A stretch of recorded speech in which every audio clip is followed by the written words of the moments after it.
أعوذ بالله من الشيطان الرجيم. بسم الله الرحمن الرحيم. ألف لام ميم. ذلك الكتاب لا ريب فيه هدى للمتقين الذين يؤمنون بالغيب ويقيمون الصلاة ومما رزقناهم ينفقون والذين يؤمنون بما أنزل إليك وما أنزل من قبلك وبالآخرة هم يوقنون أولئك على هدى من ربهم وأولئك هم المفلحون. إن الذين كفروا سواء عليهم أأنذرتهم أم لم تنذرهم لا يؤمنون. ختم الله على قلوبهم وعلى سمعهم وعلى أبصارهم غشاوة ولهم عذاب عظيم.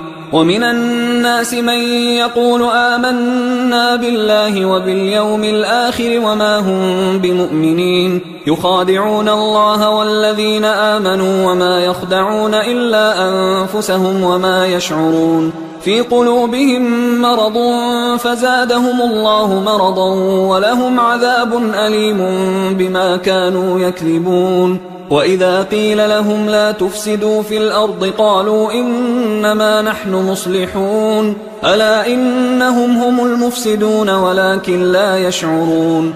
وإذا قيل لهم آمنوا كما آمن الناس قالوا أنؤمن كما آمن السفهاء ألا إنهم هم السفهاء ولكن لا يعلمون. وإذا لقوا الذين آمنوا قالوا آمنا وإذا خلوا إلى شياطينهم قالوا إنا معكم إنما نحن مستهزئون. الله يستهزئ بهم ويمدهم في طغيانهم يعمهون. أولئك الذين اشتروا الضلالة بالهدى فما ربحت تجارتهم وما كانوا مهتدين. مثلهم كمثل الذي استوقد نارا فلما أضاءت ما حوله ذهب الله بنورهم وتركهم في ظلمات لا يبصرون. صم بكم عمي فهم لا يرجعون. أو كصيب من السماء فيه ظلمات ورعد وبرق يجعلون أصابعهم في آذانهم من الصواعق حذر الموت والله محيط بالكافرين. يكاد البرق يخطف أبصارهم كلما أضاء لهم مشوا فيه وإذا أظلم عليهم قاموا ولو شاء الله لذهب بسمعهم وأبصارهم إن الله على كل شيء قدير. يا أيها الناس اعبدوا ربكم الذي خلقكم والذين من قبلكم لعلكم تتقون. الذي جعل لكم الأرض فراشا والسماء بناء وأنزل من السماء ماء فأخرج به من الثمرات رزقا لكم فلا تجعلوا لله أندادا وأنتم تعلمون. وإن كنتم في ريب مما نزلنا على عبدنا فأتوا بسورة من مثله وادعوا شهداءكم من دون الله إن كنتم صادقين. فإن لم تفعلوا ولن تفعلوا فاتقوا النار التي وقودها الناس والحجارة أعدت للكافرين. وبشر الذين آمنوا وعملوا الصالحات أن لهم جنات تجري من تحتها الأنهار كلما رزقوا منها من ثمرة رزقا قالوا هذا الذي رزقنا من قبل وأتوا به متشابها ولهم فيها أزواج مطهرة وهم فيها خالدون. إن الله لا يستحيي أن يضرب مثلا ما بعوضة فما فوقها فأما الذين آمنوا فيعلمون أنه الحق من ربهم، وأما الذين كفروا فيقولون ماذا أراد الله بهذا مثلا يضل به كثيرا ويهدي به كثيرا وما يضل به إلا الفاسقين الذين ينقضون عهد الله من بعد ميثاقه ويقطعون ما أمر الله به أن يوصل ويفسدون في الأرض أولئك هم الخاسرون. كيف تكفرون بالله وكنتم أمواتا فأحياكم ثم يميتكم ثم يحييكم ثم إليه ترجعون. هو الذي خلق لكم ما في الأرض جميعا ثم استوى إلى السماء فسواهن 7 سماوات وهو بكل شيء عليم. وإذ قال ربك للملائكة إني جاعل في الأرض خليفة قالوا أتجعل فيها من يفسد فيها ويسفك الدماء ونحن نسبح بحمدك ونقدس لك قال إني أعلم ما لا تعلمون. وعلم آدم الأسماء كلها ثم عرضهم على الملائكة فقال أنبئوني بأسماء هؤلاء إن كنتم صادقين. قالوا سبحانك لا علم لنا إلا ما علمتنا إنك أنت العليم الحكيم. قال يا آدم أنبئهم بأسمائهم فلما أنبأهم بأسمائهم قال ألم أقل لكم إني أعلم غيب السماوات والأرض وأعلم ما تبدون وما كنتم تكتمون. وإذ قلنا للملائكة اسجدوا لآدم فسجدوا إلا إبليس أبى واستكبر وكان من الكافرين. وقلنا يا آدم اسكن أنت وزوجك الجنة وكلا منها رغدا حيث شئتما ولا تقربا هذه الشجرة فتكونا من الظالمين. فأزلهما الشيطان عنها فأخرجهما مما كانا فيه وقلنا اهبطوا بعضكم لبعض عدو ولكم في الأرض مستقر ومتاع إلى حين. فتلقى آدم من ربه كلمات فتاب عليه إنه هو التواب الرحيم. قلنا اهبطوا منها جميعا فإما يأتينكم مني هدى فمن تبع هداي فلا خوف عليهم ولا هم يحزنون. والذين كفروا وكذبوا بآياتنا أولئك أصحاب النار هم فيها خالدون. يا بني إسرائيل اذكروا نعمتي التي أنعمت عليكم وأوفوا بعهدي أوف بعهدكم وإياي فارهبون. وآمنوا بما أنزلت مصدقا لما معكم ولا تكونوا أول كافر به ولا تشتروا بآياتي ثمنا قليلا وإياي فاتقون. ولا تلبسوا الحق بالباطل وتكتموا الحق وأنتم تعلمون. وأقيموا الصلاة وآتوا الزكاة واركعوا مع الراكعين. أتأمرون الناس بالبر وتنسون أنفسكم وأنتم تتلون الكتاب أفلا تعقلون. واستعينوا بالصبر والصلاة وإنها لكبيرة إلا على الخاشعين الذين يظنون أنهم ملاقو ربهم وأنهم إليه راجعون. يا بني إسرائيل اذكروا نعمتي التي أنعمت عليكم وأني فضلتكم على العالمين. واتقوا يوما لا تجزي نفس عن نفس شيئا ولا يقبل منها شفاعة ولا يؤخذ منها عدل ولا هم ينصرون. وإذ نجيناكم من آل فرعون يسومونكم سوء العذاب يذبحون أبناءكم ويستحيون نساءكم وفي ذلكم بلاء من ربكم عظيم. وإذ فرقنا بكم البحر فأنجيناكم وأغرقنا آل فرعون وأنتم تنظرون. وإذ واعدنا موسى 40 ليلة ثم اتخذتم العجل من بعده وأنتم ظالمون.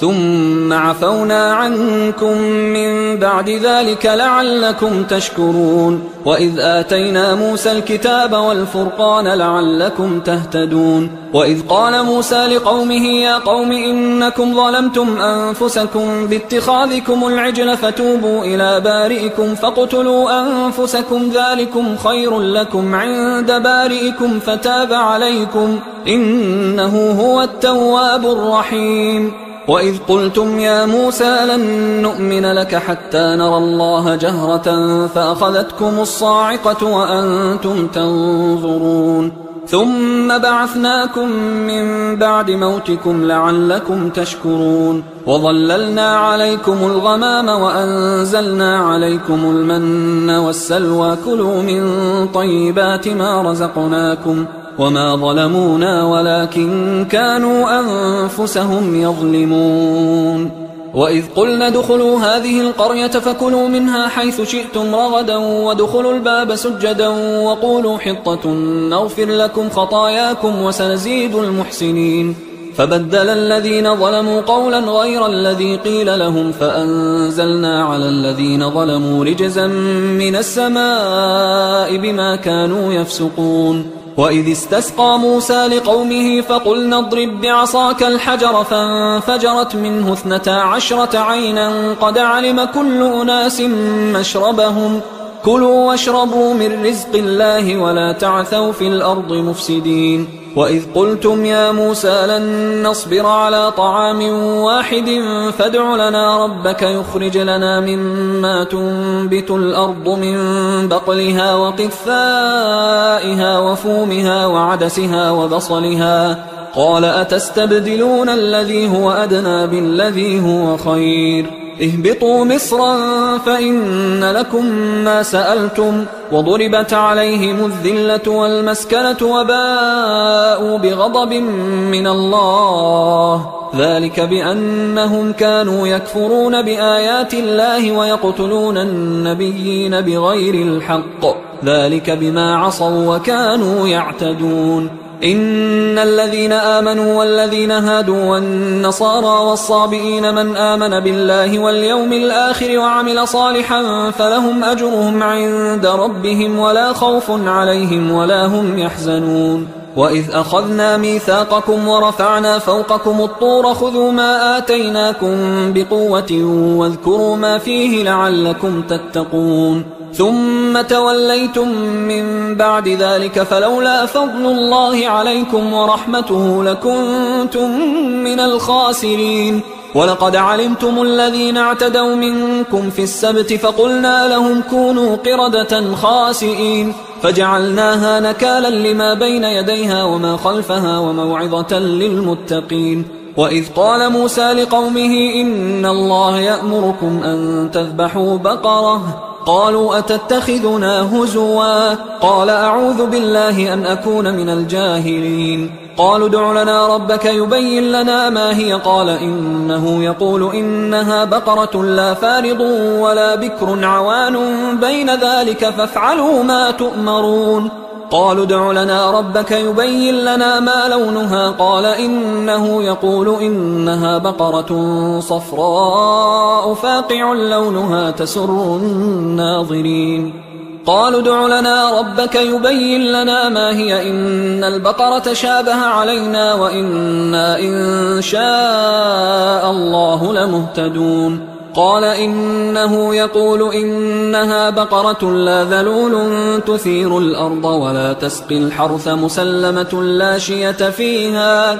قالوا الآن جئت بالحق فذبحوها وما كادوا يفعلون وإذ قتلتم نفسا فادارأتم فيها والله مخرج ما كنتم تكتمون فقلنا اضربوه ببعضها كذلك يحيي الله الموتى ويريكم آياته لعلكم تعقلون ثم قست قلوبكم من بعد ذلك فهي كالحجارة أو أشد قسوة وإن من الحجارة لما يتفجر منه الأنهار وإن منها لما يشقق فيخرج منه الماء وإن منها لما يهبط من خشية الله وما الله بغافل عما تعملون أفتطمعون أن يؤمنوا لكم وقد كان فريق منهم يسمعون كلام الله ثم يحرفونه من بعد ما عقلوه وهم يعلمون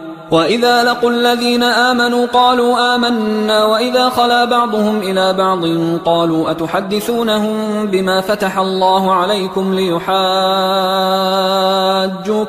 به عند ربكم أفلا تعقلون أولا يعلمون أن الله يعلم ما يسرون وما يعلنون ومنهم أميون لا يعلمون الكتاب إلا أماني وإنهم إلا يظنون فويل للذين يكتبون الكتاب بأيديهم ثم يقولون هذا من عند الله ليشتروا به ثمنا قليلا فويل لهم مما كتبت أيديهم وويل لهم مما يكسبون وقالوا لن تمسنا النار إلا أياما معدودة قل أتخذتم عند الله عهدا فلن يخلف الله عهده أم تقولون على الله ما لا تعلمون بلى من كسب سيئة وأحاطت به خطيئته فأولئك أصحاب النار هم فيها خالدون والذين آمنوا وعملوا الصالحات أولئك أصحاب الجنة هم فيها خالدون وإذ أخذنا ميثاق بني إسرائيل لا تعبدون إلا الله وبالوالدين إحسانا وذي القربى واليتامى والمساكين وقولوا للناس حسنا وأقيموا الصلاة وآتوا الزكاة ثم توليتم إلا قليلا منكم وأنتم معرضون وإذ أخذنا ميثاقكم لا تسفكون دماءكم ولا تخرجون أنفسكم من دياركم ثم أقررتم وأنتم تشهدون ثم أنتم هؤلاء تقتلون أنفسكم وتخرجون فريقا منكم من ديارهم تظاهرون عليهم بالإثم والعدوان وإن يأتوكم أسارى تفادوهم وهو محرم عليكم إخراجهم أفتؤمنون ببعض الكتاب وتكفرون ببعض فما جزاء من يفعل ذلك منكم إلا خزي في الحياة الدنيا ويوم القيامة يردون إلى أشد العذاب وما الله بغافل عما تعملون أولئك الذين اشتروا الحياة الدنيا بالآخرة فلا يخفف عنهم العذاب ولا هم ينصرون ولقد آتينا موسى الكتاب وقفينا من بعده بالرسل وآتينا عيسى ابن مريم البينات وأيدناه بروح القدس أفكلما جاءكم رسول بما لا تهوى أنفسكم استكبرتم ففريقا كذبتم وفريقا تقتلون وقالوا قلوبنا غلف بل لعنهم الله بكفرهم فقليلا ما يؤمنون ولما جاءهم كتاب من عند الله مصدق لما معهم وكانوا من قبل يستفتحون على الذين كفروا فلما جاءهم ما عرفوا كفروا به فلعنة الله على الكافرين بئس ما اشتروا به أنفسهم أن يكفروا بما أنزل الله بغيا أن ينزل الله من فضله على من يشاء من عباده فباءوا بغضب على غضب وللكافرين عذاب مهين وإذا قيل لهم آمنوا بما أنزل الله قالوا نؤمن بما أنزل علينا ويكفرون بما وراءه وهو الحق مصدقا لما معهم قل فلم تقتلون أنبياء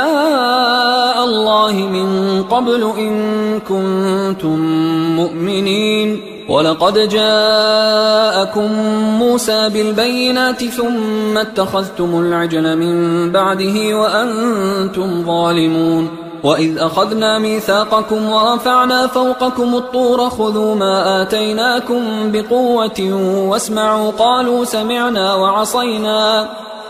سمعنا وعصينا وأشربوا في قلوبهم العجل بكفرهم قل بئس ما يأمركم به إيمانكم إن كنتم مؤمنين قل إن كانت لكم الدار الآخرة عند الله خالصة من دون الناس فتمنوا الموت إن كنتم صادقين ولن يتمنوه أبدا بما قدمت أيديهم والله عليم بالظالمين ولتجدنهم أحرص الناس على حياة ومن الذين أشركوا يود أحدهم لو يعمر 1000 سنة وما هو بمزحزحه من العذاب أن يعمر والله بصير بما يعملون قل من كان عدوا لجبريل فإنه نزله على قلبك بإذن الله مصدقا لما بين يديه وهدى وبشرى للمؤمنين من كان عدوا لله وملائكته ورسله وجبريل وميكال فإن الله عدو للكافرين ولقد أنزلنا إليك آيات بينات وما يكفر بها إلا الفاسقون أو كلما عاهدوا عهدا نبذه فريق منهم بل أكثرهم لا يؤمنون ولما جاءهم رسول من عند الله مصدق لما معهم نبذ فريق من الذين أوتوا الكتاب كتاب الله وراء ظهورهم كأنهم لا يعلمون واتبعوا ما تتلو الشياطين على ملك سليمان وما كفر سليمان ولكن الشياطين كفروا يعلمون الناس السحر وما أنزل على الملكين ببابل هاروت وماروت وما يعلمان من أحد حتى يقولا إنما نحن فتنة فلا تكفر فيتعلمون منهما ما يفرقون به بين المرء وزوجه وما هم بضارين به من أحد إلا بإذن الله ويتعلمون ما يضرهم ولا ينفعهم ولقد علموا لمن اشتراه ما له في الآخرة من خلاق ولبئس ما شروا به أنفسهم لو كانوا يعلمون ولو أنهم آمنوا واتقوا لمثوبة من عند الله خير لو كانوا يعلمون يا أيها الذين آمنوا لا تقولوا راعنا وقولوا انظرنا واسمعوا وللكافرين عذاب أليم ما يود الذين كفروا من أهل الكتاب ولا المشركين أن ينزل عليكم من خير من ربكم والله يختص برحمته من يشاء والله ذو الفضل العظيم ما ننسخ من آية أو ننسها نأت بخير منها أو مثلها ألم تعلم أن الله على كل شيء قدير ألم تعلم أن الله له ملك السماوات والأرض وما لكم من دون الله من ولي ولا نصير أم تريدون أن تسألوا رسولكم كما سئل موسى من قبل ومن يتبدل الكفر بالإيمان فقد ضل سواء السبيل ود كثير من أهل الكتاب لو يردونكم من بعد إيمانكم كفارا حسدا من عند أنفسهم من بعد ما تبين لهم الحق فاعفوا واصفحوا حتى يأتي الله بأمره إن الله على كل شيء قدير وأقيموا الصلاة وآتوا الزكاة وما تقدموا لأنفسكم من خير تجدوه عند الله إن الله بما تعملون بصير. وقالوا لن يدخل الجنة إلا من كان هودا أو نصارى تلك أمانيهم قل هاتوا برهانكم إن كنتم صادقين بلى من أسلم وجهه لله وهو محسن فله أجره عند ربه ولا خوف عليهم ولا هم يحزنون. وقالت اليهود ليست النصارى على شيء وقالت النصارى ليست اليهود على شيء وهم يتلون الكتاب كذلك قال الذين لا يعلمون مثل قولهم فالله يحكم بينهم يوم القيامة فيما كانوا فيه يختلفون. ومن أظلم ممن منع مساجد الله أن يذكر فيها اسمه وسعى في خرابها أولئك ما كان لهم أن يدخلوها إلا خائفين لهم في الدنيا خزي ولهم في الآخرة عذاب عظيم. ولله المشرق والمغرب فأينما تولوا فثم وجه الله إن الله واسع عليم. وقالوا اتخذ الله ولدا سبحانه بل له ما في السماوات والأرض كل له قانتون بديع السماوات والأرض وإذا قضى أمرا فإنما يقول له كن فيكون. وقال الذين لا يعلمون لولا يكلمنا الله أو تأتينا آية كذلك قال الذين من قبلهم مثل قولهم تشابهت قلوبهم قد بينا الآيات لقوم يوقنون. إنا أرسلناك بالحق بشيرا ونذيرا ولا تسأل عن أصحاب الجحيم.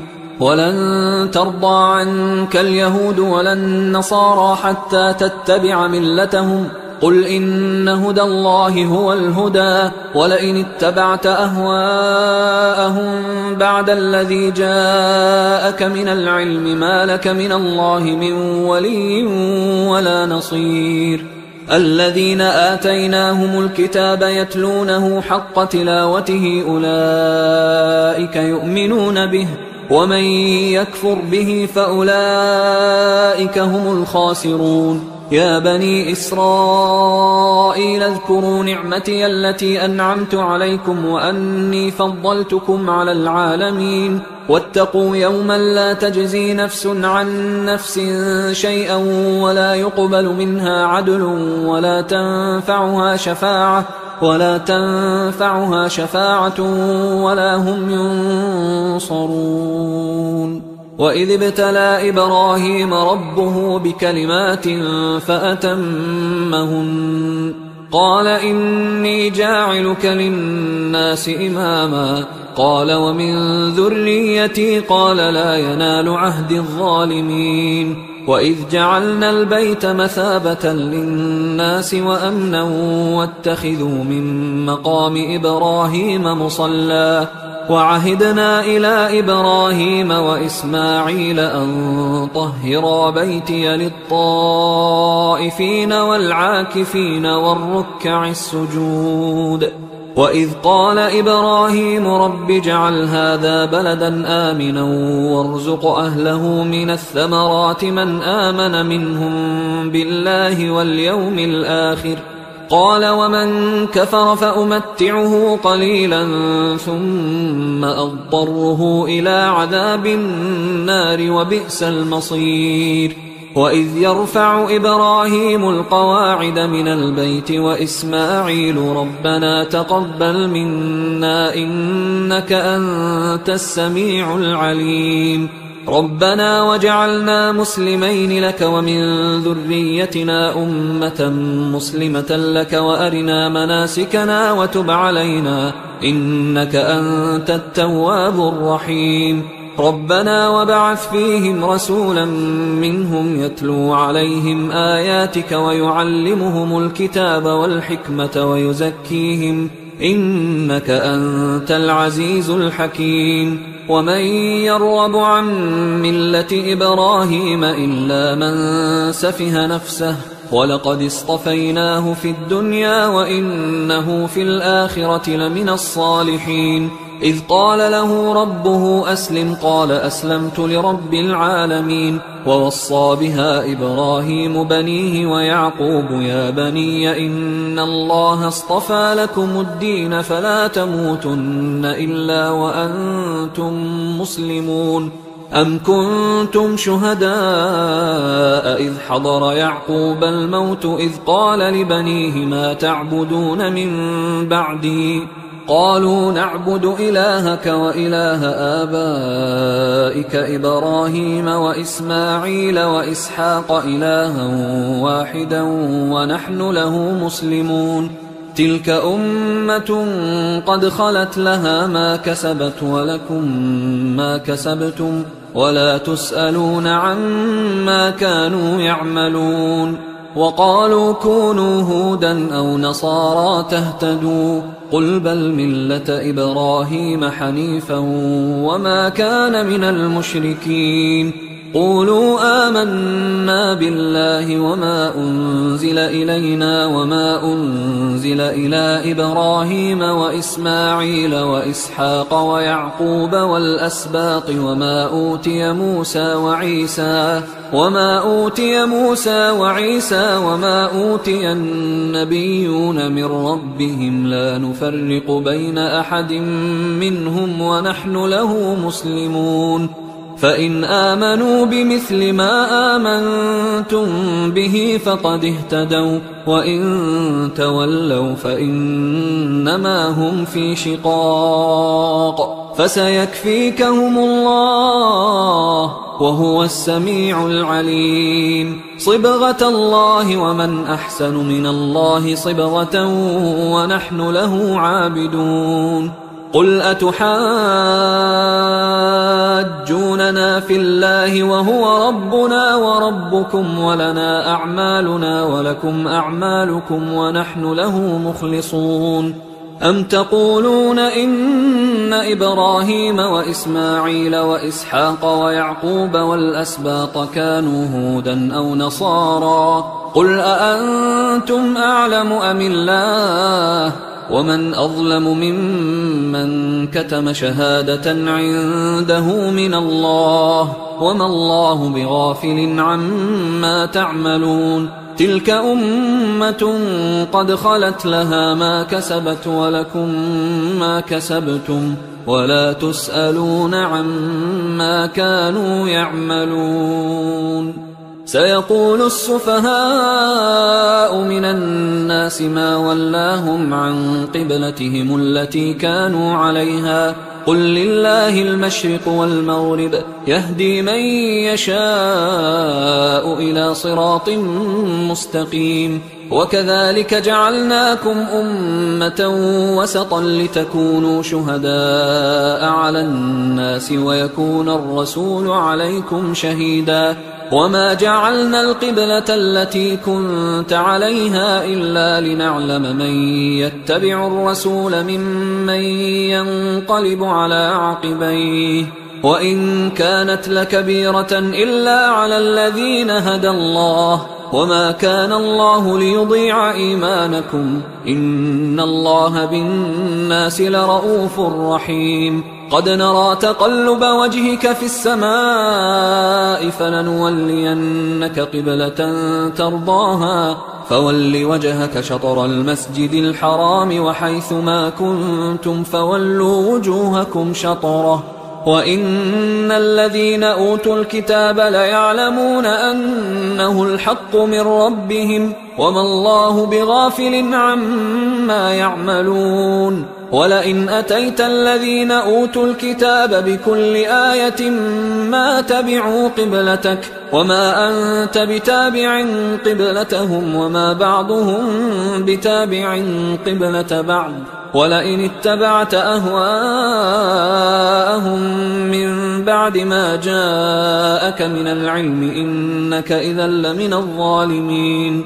الذين آتيناهم الكتاب يعرفونه كما يعرفون أبناءهم وإن فريقا منهم ليكتمون الحق وهم يعلمون. الحق من ربك فلا تكونن من الممترين. ولكل وجهة هو موليها فاستبقوا الخيرات أينما تكونوا يأت بكم الله جميعا إن الله على كل شيء قدير.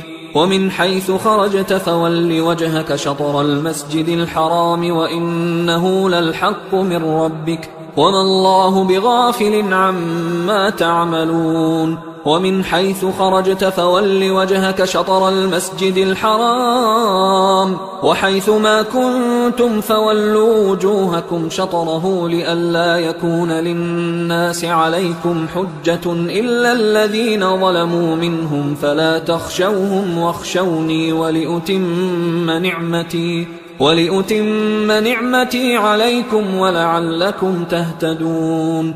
كما أرسلنا فيكم رسولا منكم يتلو عليكم آياتنا ويزكيكم ويعلمكم الكتاب والحكمة ويعلمكم ما لم تكونوا تعلمون.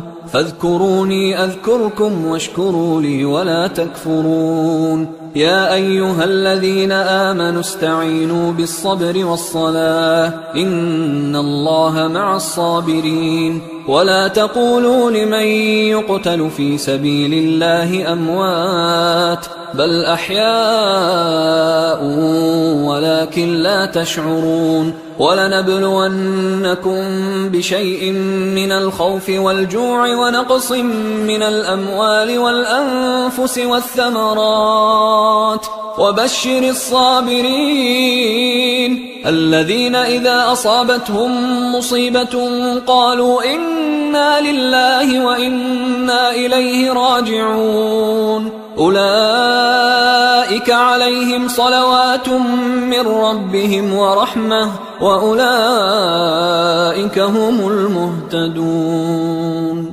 إن الصفا والمروة من شعائر الله فمن حج البيت أو اعتمر فلا جناح عليه أن يطوف بهما ومن تطوع خيرا فإن الله شاكر عليم.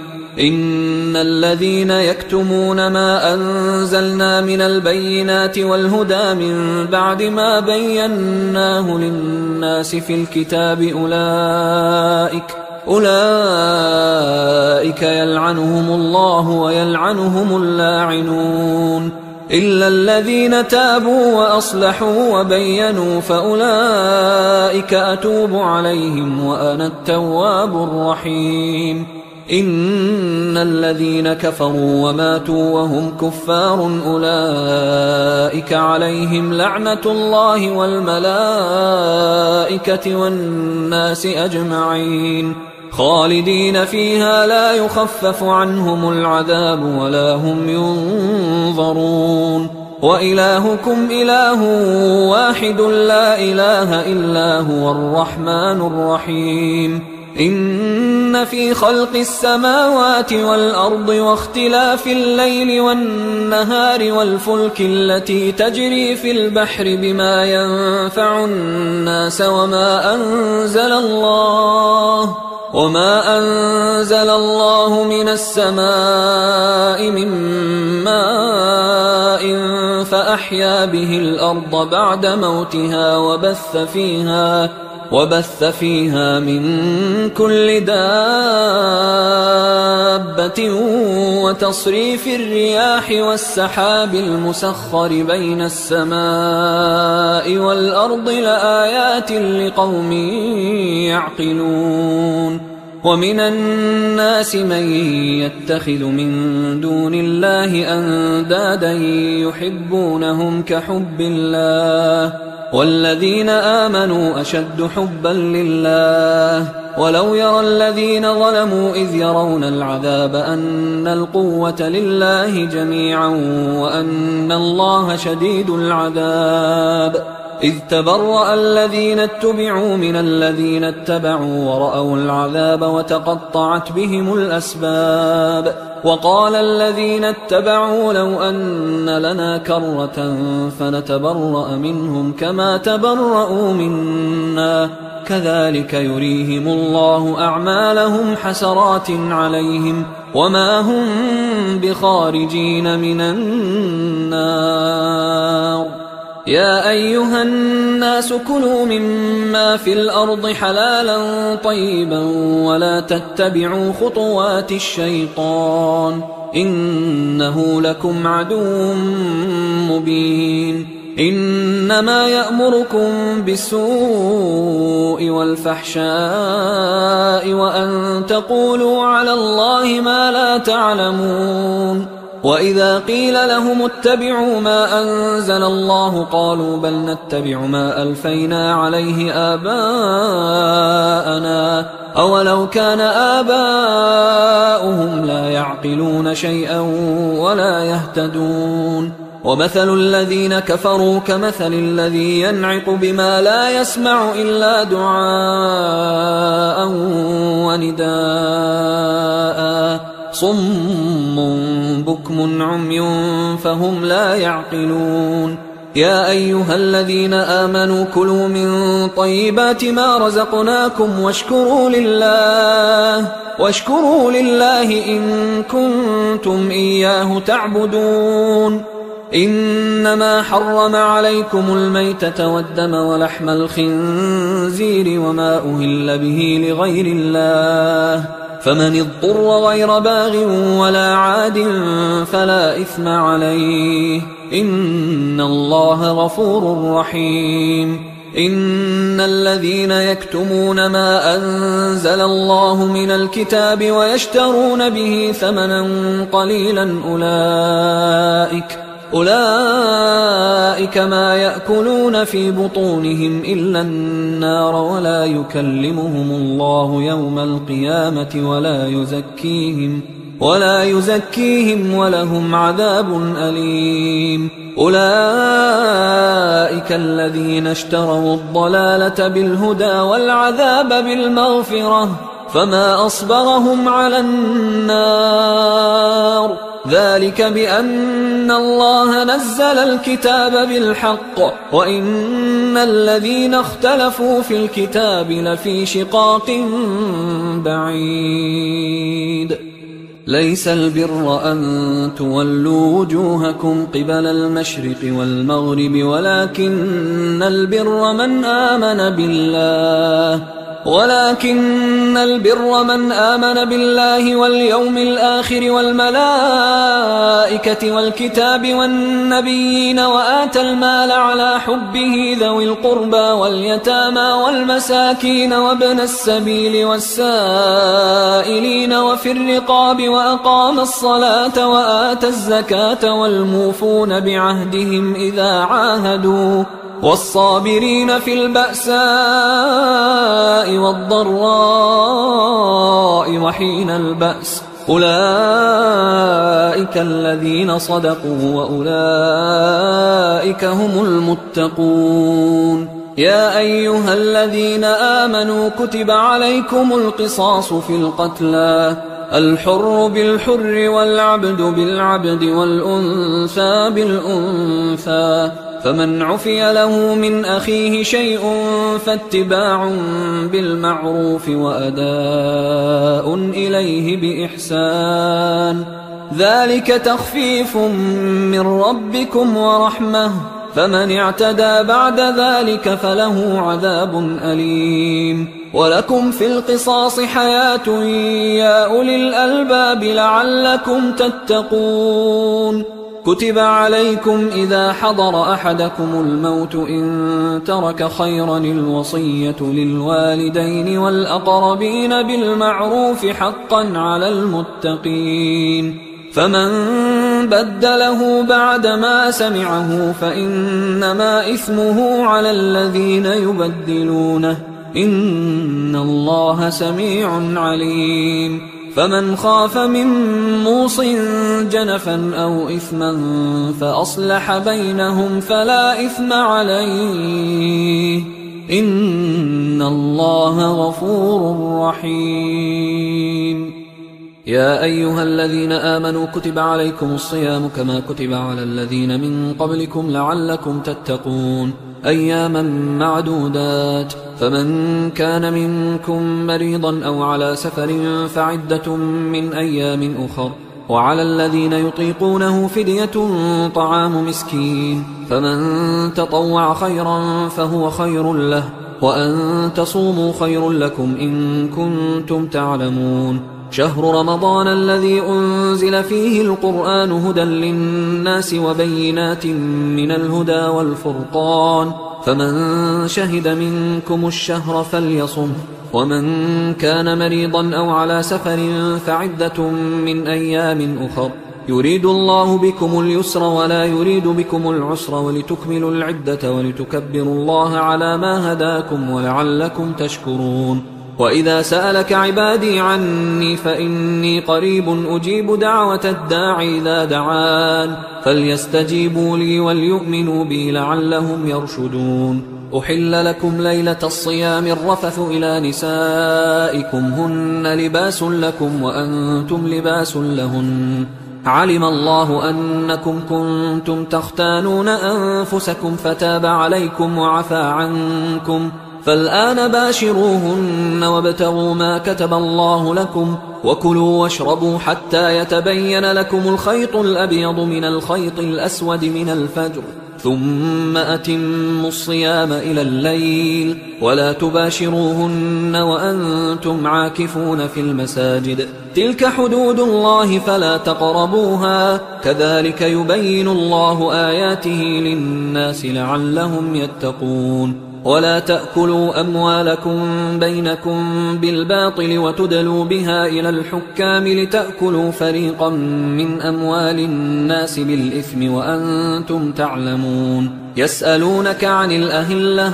قل هي مواقيت للناس والحج، وليس البر بأن تأتوا البيوت من ظهورها ولكن البر من اتقى، وأتوا البيوت من أبوابها واتقوا الله لعلكم تفلحون. وقاتلوا في سبيل الله الذين يقاتلونكم ولا تعتدوا إن الله لا يحب المعتدين. وقتلوهم حيث ثقفتموهم وأخرجوهم من حيث أخرجوكم والفتنة أشد من القتل، ولا تقاتلوهم عند المسجد الحرام حتى يقاتلوكم فيه، فإن قاتلوكم فاقتلوهم، كذلك جزاء الكافرين، فإن انتهوا فإن الله غفور رحيم. وقاتلوهم حتى لا تكون فتنة ويكون الدين لله، فإن انتهوا فلا عدوان إلا على الظالمين. الشهر الحرام بالشهر الحرام والحرمات قصاص، فمن اعتدى عليكم فاعتدوا عليه بمثل ما اعتدى عليكم، واتقوا الله واعلموا أن الله مع المتقين. وأنفقوا في سبيل الله ولا تلقوا بأيديكم إلى التهلكة وأحسنوا إن الله يحب المحسنين. وأتموا الحج والعمرة لله، فإن أحصرتم فما استيسر من الهدي، ولا تحلقوا رؤوسكم حتى يبلغ الهدي محله، فمن كان منكم مريضا أو به أذى من رأسه ففدية من صيام أو صدقة أو نسك، فإذا أمنتم فمن تمتع بالعمرة إلى الحج فما استيسر من الهدي، فمن لم يجد فصيام 3 أيام في الحج و7 إذا رجعتم، تلك 10 كاملة، ذلك لمن لم يكن أهله حاضر المسجد الحرام. واتقوا الله واعلموا أن الله شديد العقاب. الحج أشهر معلومات، فمن فرض فيهن الحج فلا رفث ولا فسوق ولا جدال في الحج وما تفعلوا من خير يعلمه الله وتزودوا فإن خير الزاد التقوى واتقون يا أولي الألباب ليس عليكم جناح أن تبتغوا فضلا من ربكم فإذا أفضتم من عرفات فاذكروا الله عند المشعر الحرام واذكروه كما هداكم وإن كنتم من قبله لمن الضالين ثم أفيضوا من حيث أفاض الناس واستغفروا الله إن الله غفور رحيم فإذا قضيتم مناسككم فاذكروا الله كذكركم آباءكم أو أشد ذكرا فمن الناس من يقول ربنا آتنا في الدنيا وما له في الآخرة من خلاق ومنهم من يقول ربنا آتنا في الدنيا حسنة وفي الآخرة حسنة وقنا عذاب النار أولئك لهم نصيب مما كسبوا والله سريع الحساب واذكروا الله في أيام معدودات فمن تعجل في يومين فلا إثم عليه ومن تأخر فلا إثم عليه لمن اتقى واتقوا الله واعلموا أنكم إليه تحشرون ومن الناس من يعجبك قوله في الحياة الدنيا ويشهد الله على ما في قلبه وهو ألد الخصام وإذا تولى سعى في الأرض ليفسد فيها ويهلك الحرث والنسل والله لا يحب الفساد وإذا قيل له اتق الله أخذته العزة بالإثم فحسبه جهنم ولبئس المهاد ومن الناس من يشري نفسه ابتغاء مرضات الله والله رؤوف بالعباد يا أيها الذين آمنوا ادخلوا في السلم كافة ولا تتبعوا خطوات الشيطان إنه لكم عدو مبين فإن زللتم من بعد ما جاءتكم البينات فاعلموا أن الله عزيز حكيم هل ينظرون إلا أن يأتيهم الله في ظلل من الغمام والملائكة وقضي الأمر وإلى الله ترجع الأمور سل بني إسرائيل كم آتيناهم من آية بينة ومن يبدل نعمة الله من بعد ما جاءته فإن الله شديد العقاب زين للذين كفروا الحياة الدنيا ويسخرون من الذين آمنوا والذين اتقوا فوقهم يوم القيامة والله يرزق من يشاء بغير حساب كان الناس أمة واحدة فبعث الله النبيين مبشرين ومنذرين وأنزل معهم الكتاب بالحق ليحكم بين الناس فيما اختلفوا فيه وما اختلف فيه إلا الذين أوتوه من بعد ما جاءتهم البينات بغيا بينهم فهدى الله الذين آمنوا لما اختلفوا فيه من الحق بإذنه والله يهدي من يشاء إلى صراط مستقيم أم حسبتم أن تدخلوا الجنة ولما يأتكم مثل الذين خلوا من قبلكم مستهم البأساء والضراء وزلزلوا حتى يقول الرسول والذين آمنوا معه متى نصر الله ألا إن نصر الله قريب يسألونك ماذا ينفقون قل ما أنفقتم من خير فللوالدين والأقربين واليتامى والمساكين وابن السبيل وما تفعلوا من خير فإن الله به عليم كتب عليكم القتال وهو كره لكم وعسى أن تكرهوا شيئا وهو خير لكم وعسى أن تحبوا شيئا وهو شر لكم والله يعلم وأنتم لا تعلمون يسألونك عن الشهر الحرام قتال فيه قل قتال فيه كبير وصد عن سبيل الله وكفر به والمسجد الحرام وإخراج أهله منه أكبر عند الله والفتنة أكبر من القتل ولا يزالون يقاتلونكم حتى يردوكم عن دينكم إن استطاعوا ومن يرتدد منكم عن دينه فيمت وهو كافر فأولئك حبطت أعمالهم في الدنيا والآخرة وأولئك أصحاب النار هم فيها خالدون إن الذين آمنوا والذين هاجروا وجاهدوا في سبيل الله أولئك يرجون رحمة الله والله غفور رحيم يسألونك عن الخمر والميسر قل فيهما إثم كبير ومنافع للناس وإثمهما أكبر من نفعهما ويسألونك ماذا ينفقون قل العفو كذلك يبين الله لكم الآيات لعلكم تتفكرون في الدنيا والآخرة ويسألونك عن اليتامى قل إصلاح لهم خير وإن تخالطوهم فإخوانكم والله يعلم المفسد من المصلح ولو شاء الله لأعنتكم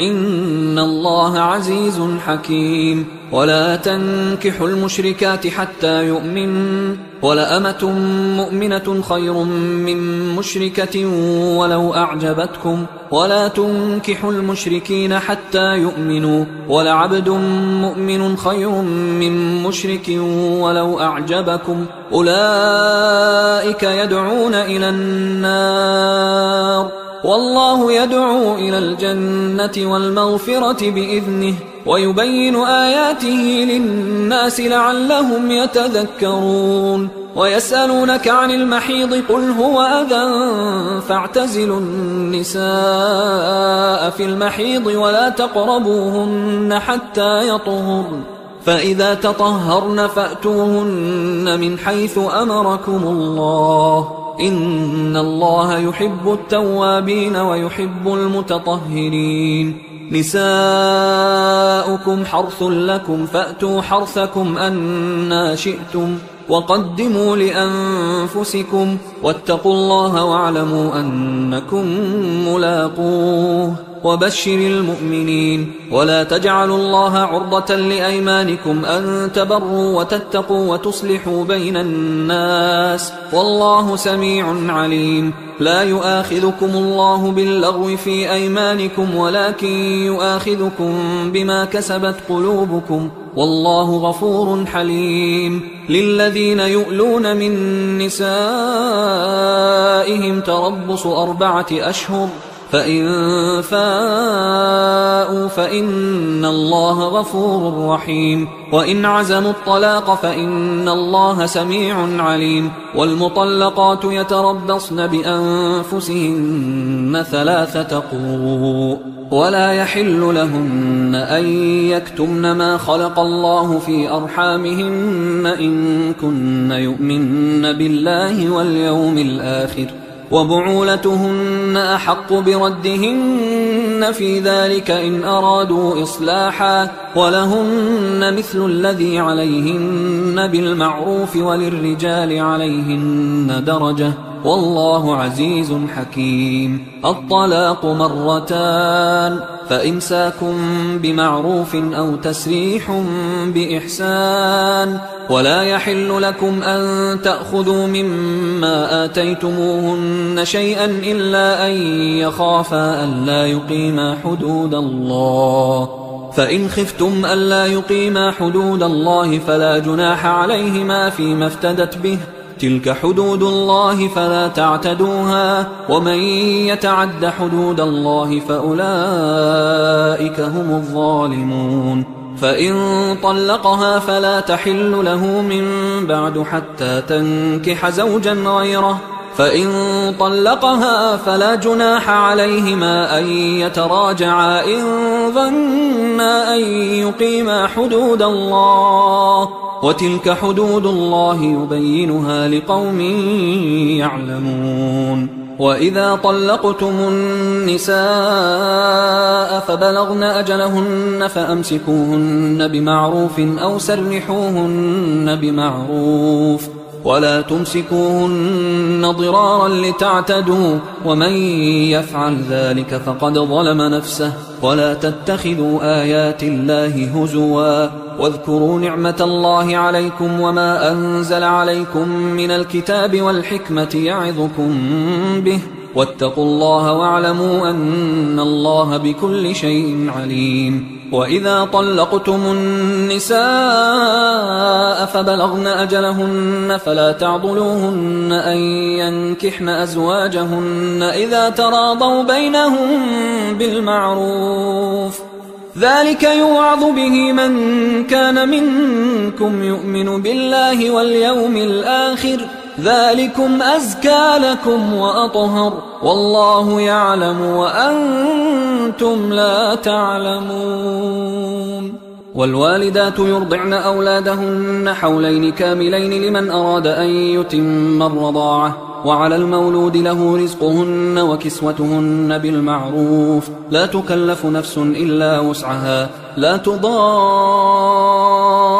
والدة بولدها ولا مولود له بولده، وعلى الوارث مثل ذلك، فإن أرادا فصالا عن تراض منهما وتشاور فلا جناح عليهما. وإن أردتم أن تسترضعوا أولادكم فلا جناح عليكم إذا سلمتم ما آتيتم بالمعروف، واتقوا الله واعلموا أن الله بما تعملون بصير.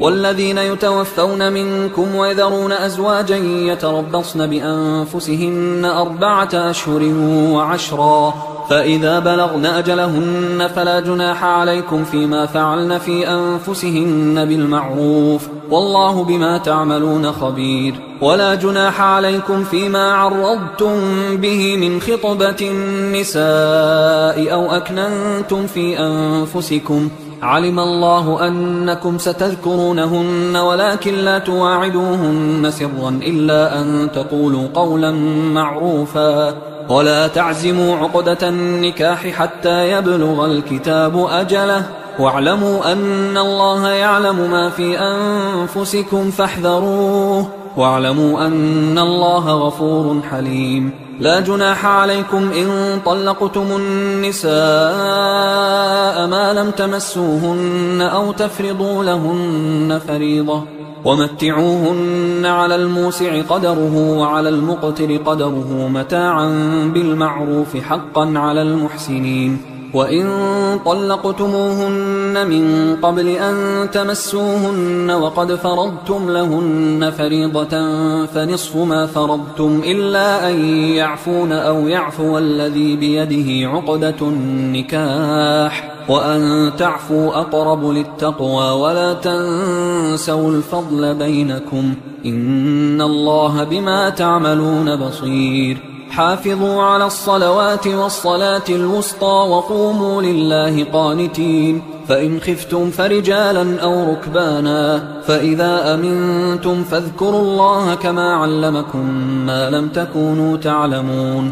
والذين يتوفون منكم ويذرون أزواجا وصية لأزواجهم متاعا إلى الحول غير إخراج، فإن خرجن فلا جناح عليكم فيما فعلن في أنفسهن من معروف، والله عزيز حكيم. وللمطلقات متاع بالمعروف حقا على المتقين، كذلك يبين الله لكم آياته لعلكم تعقلون. ألم تر إلى الذين خرجوا من ديارهم وهم ألوف حذر الموت فقال لهم الله موتوا ثم أحياهم، إن الله لذو فضل على الناس ولكن أكثر الناس لا يشكرون. وقاتلوا في سبيل الله واعلموا أن الله سميع عليم. من ذا الذي يقرض الله قرضا حسنا فيضاعفه له أضعافا كثيرة، والله يقبض ويبسط وإليه ترجعون.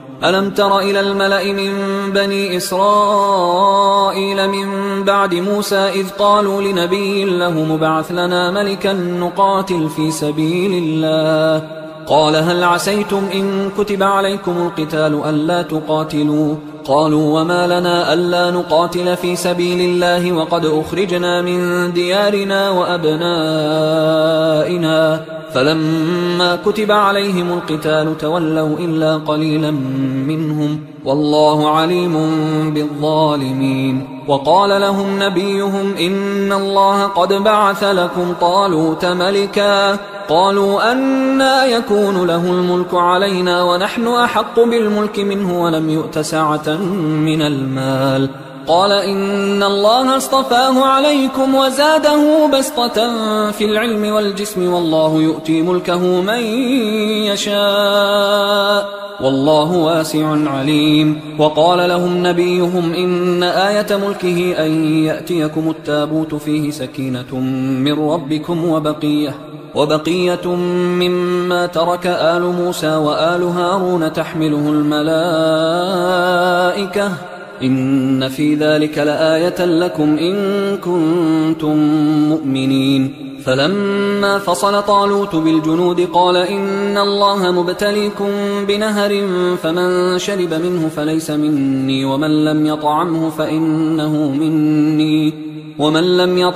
فإنه مني إلا من اغترف غرفة بيده، فشربوا منه إلا قليلا منهم. فلما جاوزه هو والذين آمنوا معه قالوا لا طاقة لنا اليوم بجالوت وجنوده. قال الذين يظنون أنهم ملاقوا الله كم من فئة قليلة غلبت فئة كثيرة بإذن الله والله مع الصابرين. ولما برزوا لجالوت وجنوده قالوا ربنا أفرغ علينا صبرا وثبت أقدامنا وانصرنا على القوم الكافرين، فهزموهم بإذن الله. وقتل داود جالوت وآتاه الله الملك والحكمة وعلمه مما يشاء، ولولا دفع الله الناس بعضهم ببعض لفسدت الأرض ولكن الله ذو فضل على العالمين. تلك آيات الله نتلوها عليك بالحق وإنك لمن المرسلين. تلك الرسل فضلنا بعضهم على بعض، منهم من كلم الله ورفع بعضهم درجات، وآتينا عيسى ابن مريم البينات وأيدناه بروح القدس، ولو شاء الله ما اقتتل الذين من بعدهم من بعد ما جاءتهم البينات ولكن اختلفوا فمنهم من آمن ومنهم من كفر، ولو شاء الله ما اقتتلوا ولكن الله يفعل ما يريد. يا أيها الذين آمنوا أنفقوا مما رزقناكم من قبل أن يأتي يوم لا بيع فيه ولا خلة ولا شفاعة والكافرون هم الظالمون. الله لا إله إلا هو الحي القيوم لا تأخذه سنة ولا نوم له ما في السماوات وما في الأرض من ذا الذي يشفع عنده إلا بإذنه يعلم ما بين أيديهم وما خلفهم ولا يحيطون بشيء من علمه إلا بما شاء وسع كرسيه السماوات والأرض ولا يؤوده حفظهما وهو العلي العظيم. لا إكراه في الدين قد تبين الرشد من الغي فمن يكفر بالطاغوت ويؤمن بالله فقد استمسك بالعروة الوثقى لا انفصام لها، والله سميع عليم. الله ولي الذين آمنوا يخرجهم من الظلمات إلى النور، والذين كفروا أولياؤهم الطاغوت يخرجونهم من النور إلى الظلمات، أولئك أصحاب النار هم فيها خالدون. ألم تر إلى الذي حاج إبراهيم في ربه أن آتاه الله الملك إذ قال إبراهيم ربي الذي يحيي ويميت قال أنا أحيي وأميت.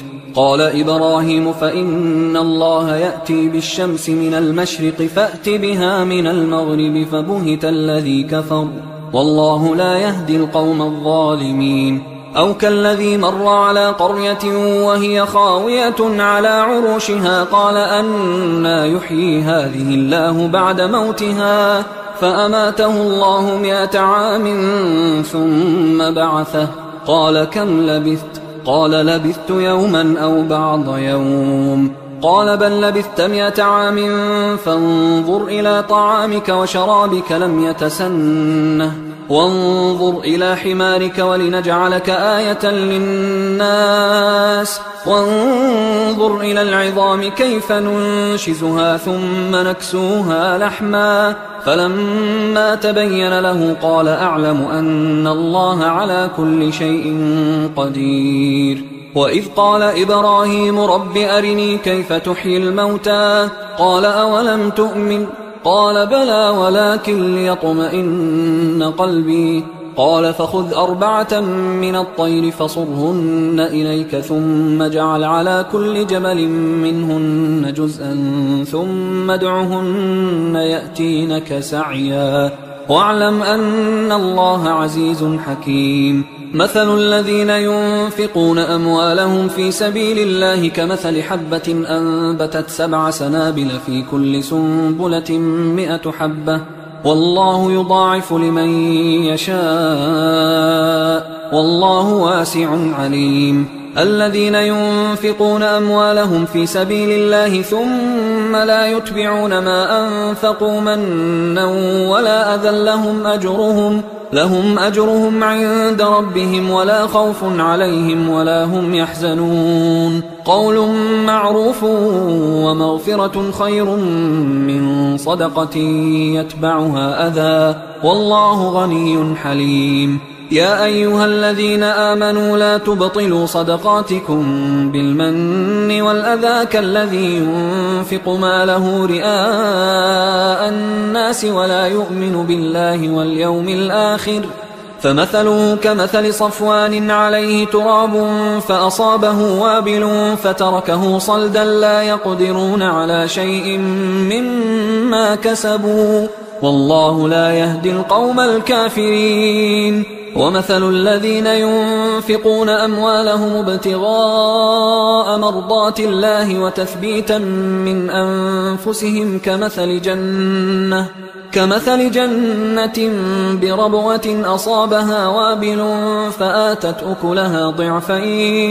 فآتت أكلها ضعفين فإن لم يصبها وابل فطل والله بما تعملون بصير.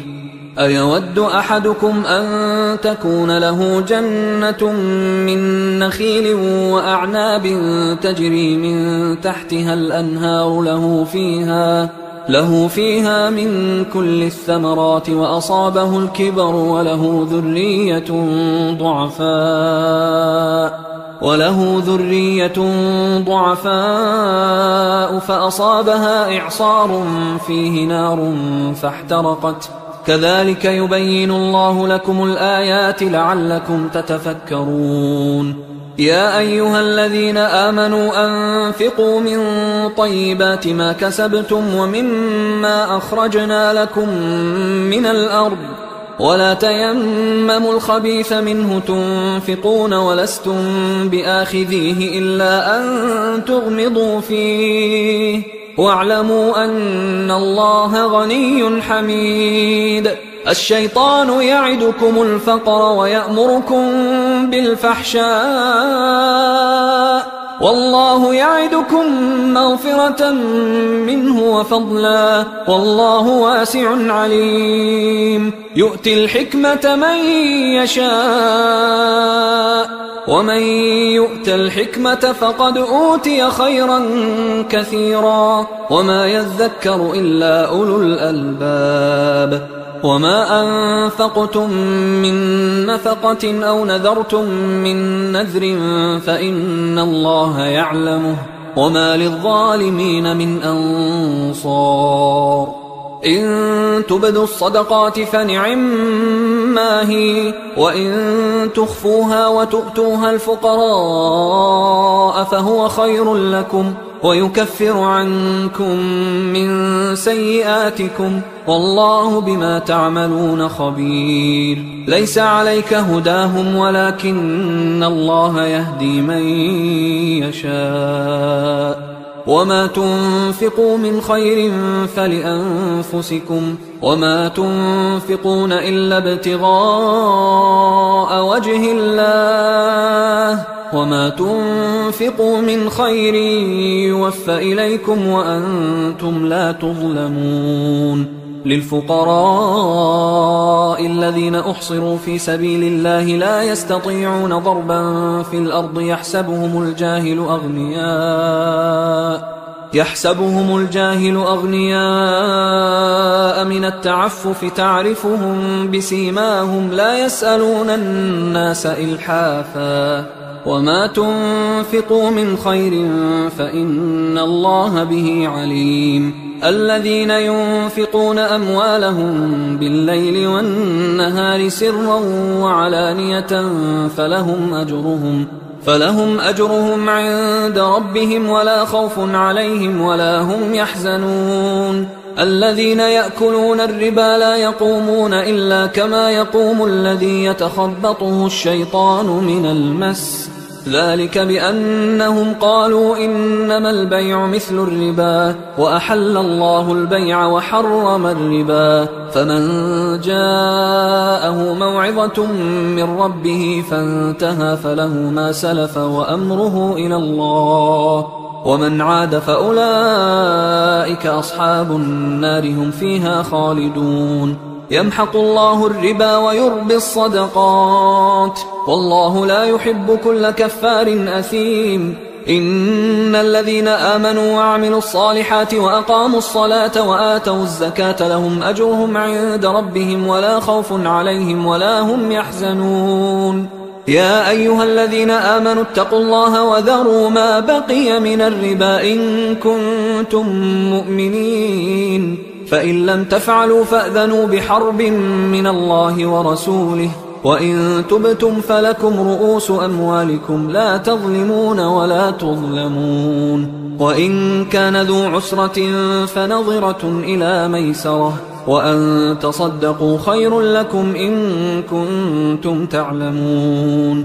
واتقوا يوما ترجعون فيه إلى الله ثم توفى كل نفس ما كسبت وهم لا يظلمون. يا أيها الذين آمنوا إذا تداينتم بدين إلى أجل مسمى فاكتبوه وليكتب بينكم كاتب بالعدل ولا يأب كاتب أن يكتب كما علمه الله فليكتب وليملل الذي عليه الحق وليتق الله ربه ولا يبخس منه شيئا.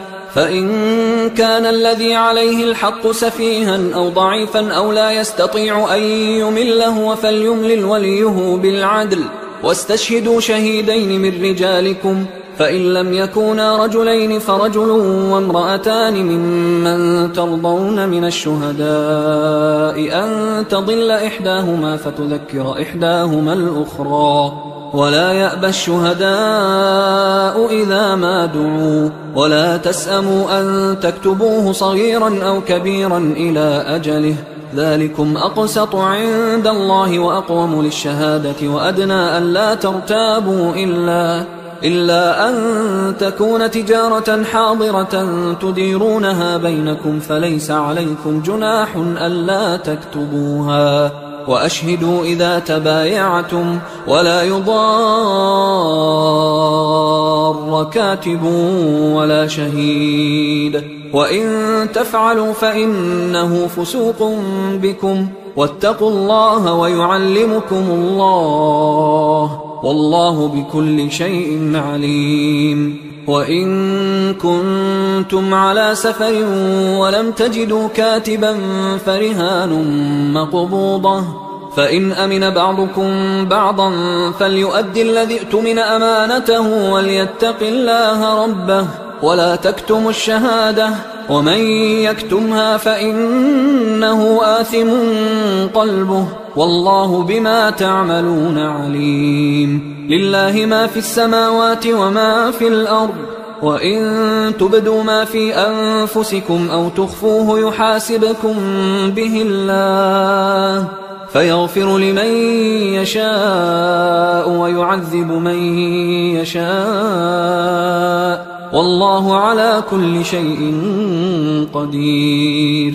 آمن الرسول بما أنزل إليه من ربه والمؤمنون كل آمن بالله وملائكته وكتبه ورسله لا نفرق بين أحد من رسله، وقالوا سمعنا وأطعنا غفرانك ربنا وإليك المصير. لا يكلف الله نفسا إلا وسعها، لها ما كسبت وعليها ما اكتسبت، ربنا لا تؤاخذنا إن نسينا أو أخطأنا، ربنا ولا تحمل علينا إصرا كما حملته على الذين من قبلنا، ربنا ولا تحملنا ما لا طاقة لنا به، واعف عنا واغفر لنا وارحمنا، أنت مولانا فانصرنا على القوم الكافرين. حصريا على قارئ القرآن.